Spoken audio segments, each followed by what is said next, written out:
Okay, so in this video, I'm going to explain how the guns work, how the buy menu works. Personally, I don't know enough about the economy to let you know how it works. All I know is that it's 200 credits per kill. Very, very similar to CS, but I'm going to mainly focus on the weapons in this video right here. So let's open up the buy menu, which looks like this, okay? So what's really, really neat is that you can buy while moving.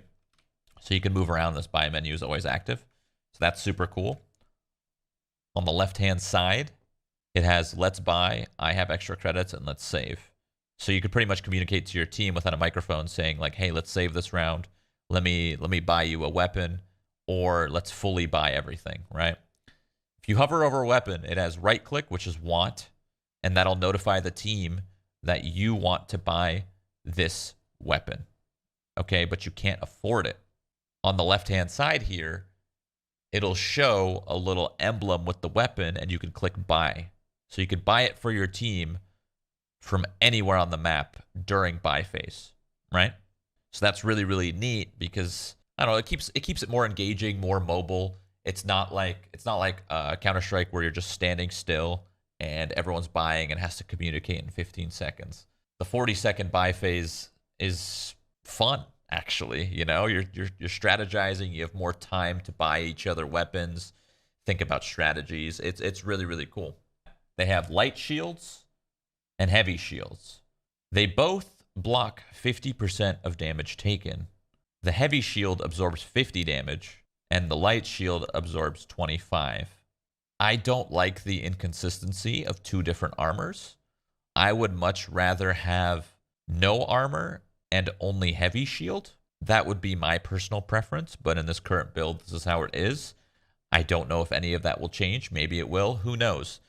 The reason why I don't like there being two shields is because, let's use the Sheriff, for example. The Sheriff does 160 damage to the head.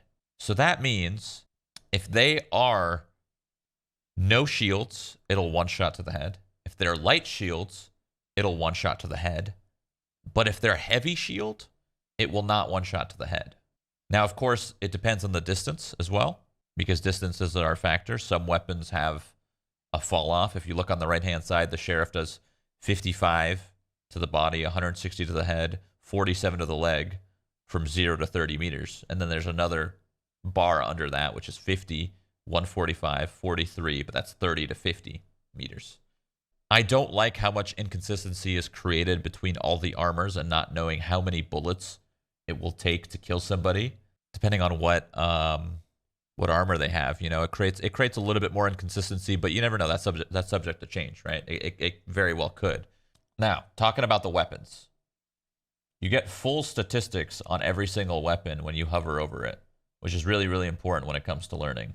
You could see the damage. You could see the alternative fire, which is your right click. You could see the fire rate. You could see if it's a semi-automatic, a shotgun, whatever, right?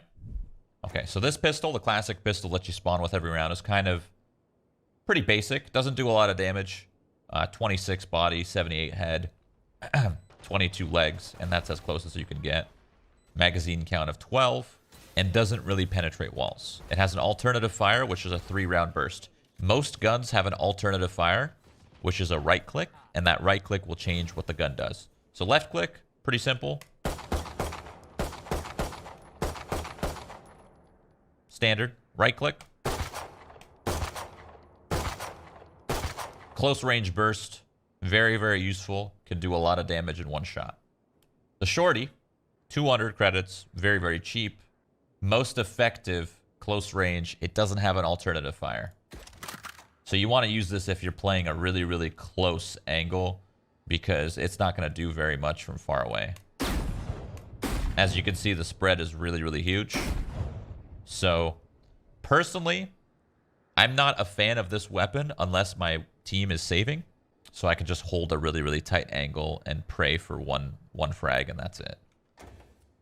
Frenzy has no alternative fire. It's a fully automatic pistol.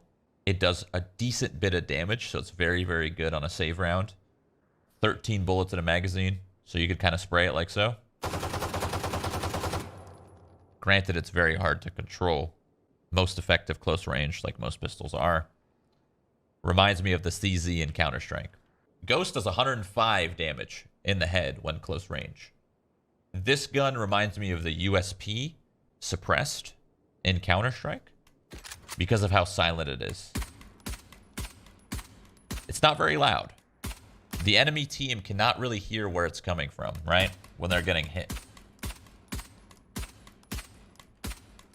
It has pretty good range when compared to the other pistol.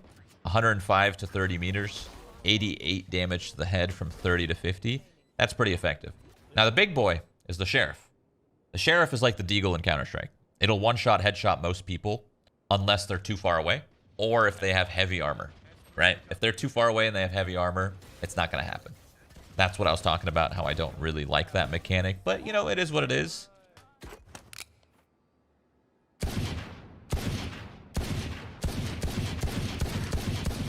It honestly works exactly like the Deagle in Counter-Strike.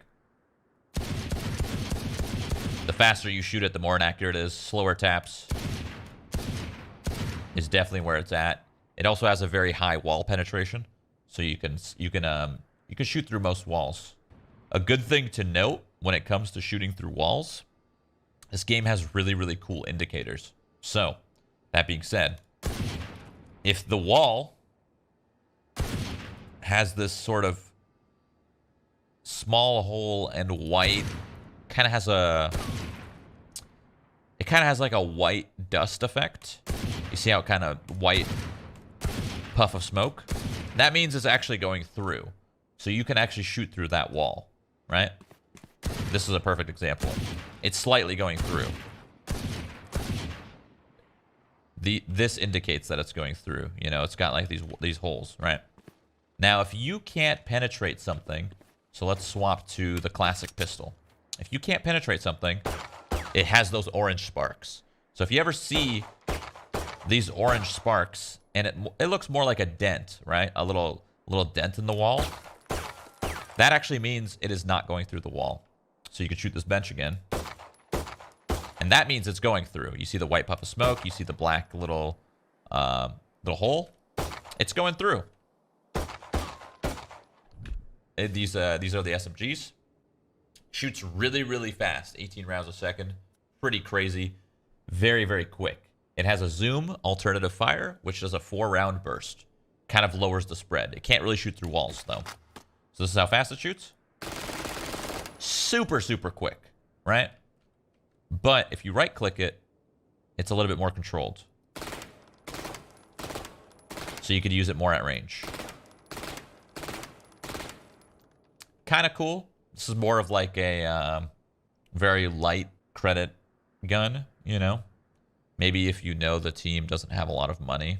That being said, when we're talking about money here, you can actually press tab and you could see at the start of every round how much money the enemy team has.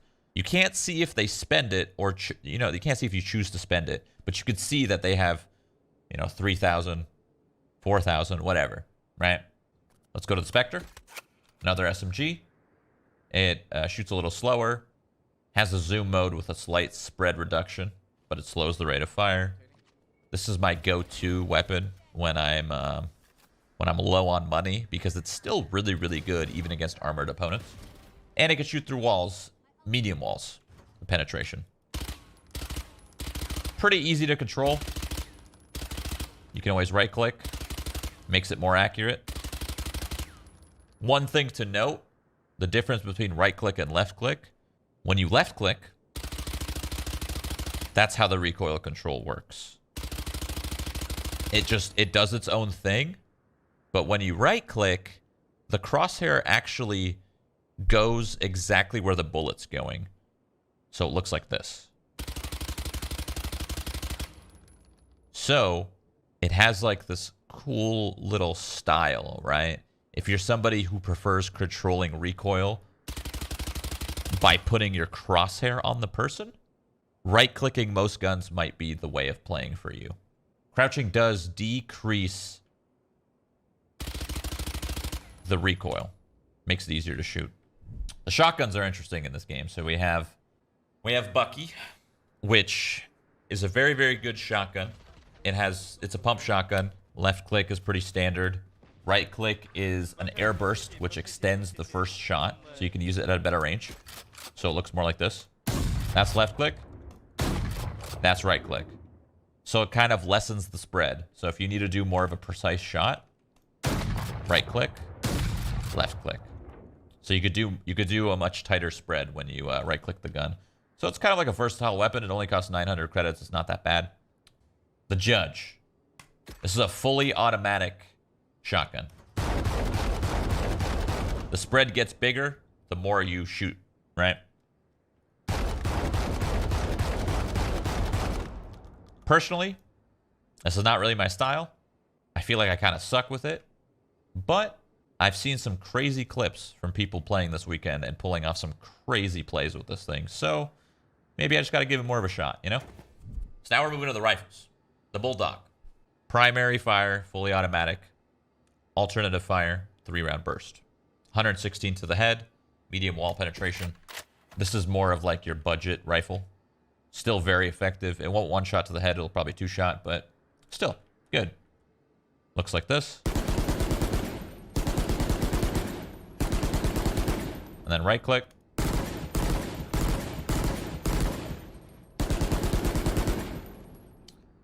I'm not very good with this weapon. I don't know why. Maybe I just don't have enough practice with it. But it's only 2,100 credits, so it's a really, really, really solid budget rifle. The Guardian. Now, this gun is for the aim tap gods. If you think your aim is insane, you get the Guardian, okay? This is a semi-automatic. One shot to the head at almost any distance, okay? 50 meters. There's no way you're going to shoot more than 50 meters. So it's a one tap to the head regardless, right? Crap ton of damage. What's tricky about it is if you shoot it too fast, it gets kind of hard to control. So it's more of like a single tap, hit your headshots. This zooms it in a little bit. Makes it a little easier. The Phantom. This reminds me of the M4 in Counter-Strike. I use Counter-Strike as a reference because I've played it so much. And I'm sure most of you guys know that. So Counter-Strike, M4. Pretty straightforward weapon. Suppressed, a little quieter. Right click slows it down, but it gives it more of a better recoil control. This is my favorite weapon in the game, personally. I love this thing. I don't know what it is. The rate of fire is perfect. The control of the recoil is pretty standard. You know, pretty straightforward. This is what it looks like when I'm not controlling recoil. So yeah, I love this. The spray patterns on this weapon reminds me so much of Counter-Strike. It's crazy. I love it.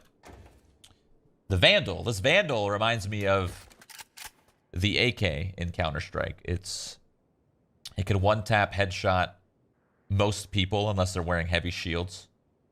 The alternative fire is the same as the Phantom. Shoots a little slower, but it increases or decreases your recoil, so it's easier to aim.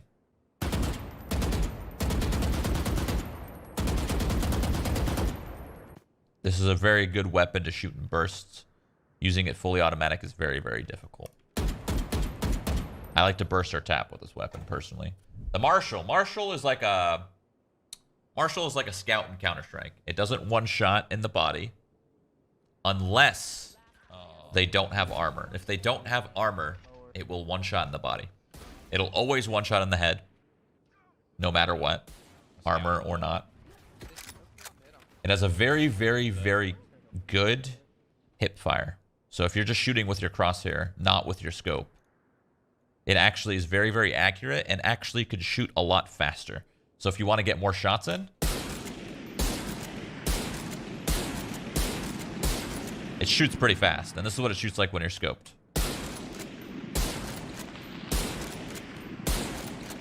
Solid weapon for a good aimer. The Operator. This is your standard big boy sniper. It'll one-shot the body. Definitely one-shot the head. Straight chilling.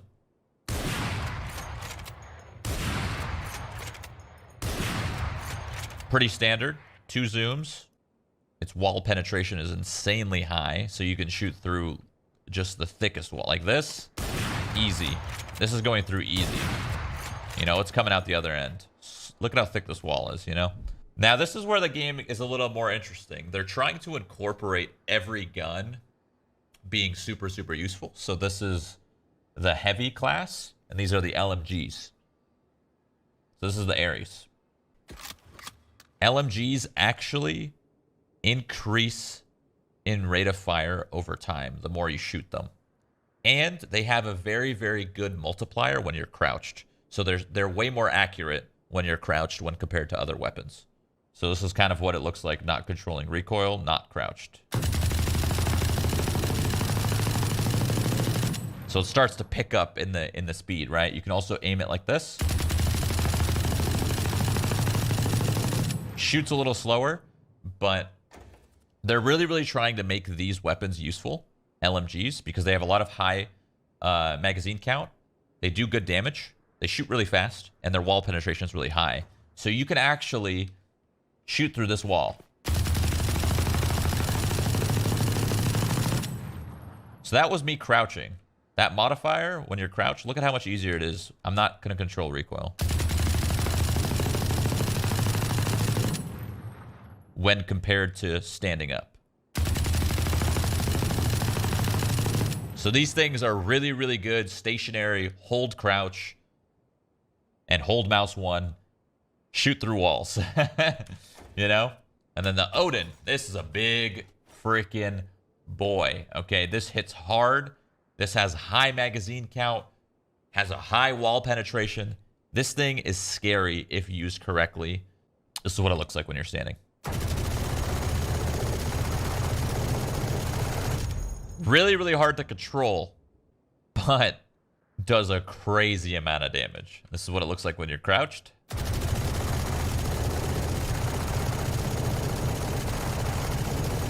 You definitely want to be using it when you're crouched. You know what I mean? So you could just sit here and you know somebody's on the other side of this wall and you just go crazy.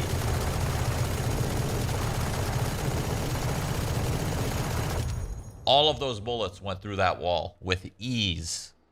But yeah, that's pretty much a run through of all the weapons. The last thing that I'm going to talk about is you have to actually buy these abilities right here. So the only ability you don't buy is your ultimate, because you earn that through kills, through deaths, through plants and diffuses, and capture orbs. Those are the ways to get it. Your E, everybody has their E ability. You don't have to buy it. Your Q, you do have to buy. Depending on the class, depending on the character that you play, the price will change, right? If you hold F1, my Q costs 200 credits. My C costs 100. So every character has different price to pay for their abilities. But what I think is really cool about this game is that your abilities are your utility. So they're essentially, when compared to Counter-Strike, they're your smokes and your flashes. But when you die, you do not lose those abilities. So if you were planning on doing a crazy utility strat round 1 and you got obliterated and you didn't even get a chance to use your utility, you still get to keep those abilities for round 2, which creates, honestly, amazing gameplay for both casual and competitive, right? Competitive just means you have more abilities to strat with, even though you might not have used them, which is awesome. Casually, it means you're not getting punished when you die as hard. So even if you bought your abilities and you died and you didn't get to use them, sweet, you still get them next round. So casually, it creates a more fun experience. But yeah, overall, I mean, that's kind of like a brief breakdown of all the weapons that they have. Here's all the prices that you can see for every single weapon. Like I said, I can't really give you a full breakdown of how the money works because I haven't had enough time to play with it and figure it all out.